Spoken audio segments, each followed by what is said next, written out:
This is the 2018 Hyundai Kona, and it is Hyundai's entry in the aggressive, subcompact crossover SUV segment. Yes, the Kona is considered to be a small SUV, but to my eyes, it's really just a jacked-up hatchback with 170mm of ground clearance.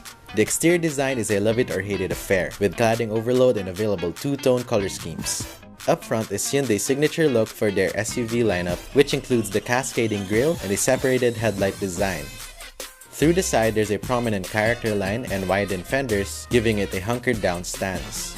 The rear features a rear spoiler and slim LED taillight with the turn signals and reverse light located at the bumper.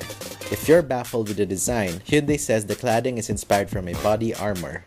No matter how you look at it, the Kona looks adventurous and will definitely stand out. The Kona's interior is quite contrary from the exterior. It's simple and straightforward with easy-to-use HVAC controls and a floating-type radio with Bluetooth and USB capability. There's a well-designed steering wheel with audio controls and thumb grips at the 10 and 2 position. The driver sees a clear and well-lit analog gauges that shows various information on the vehicle. Other amenities include tire pressure monitoring system, power windows, and cruise control. Practicality-wise, there's an adequate amount of space for people and cargo.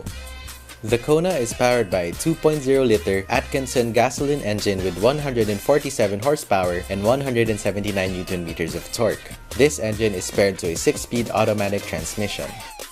Safety features include dual front, side, and curtain airbags, smart keyless with push-button start, child seat ISOFIX anchor points, and ABS.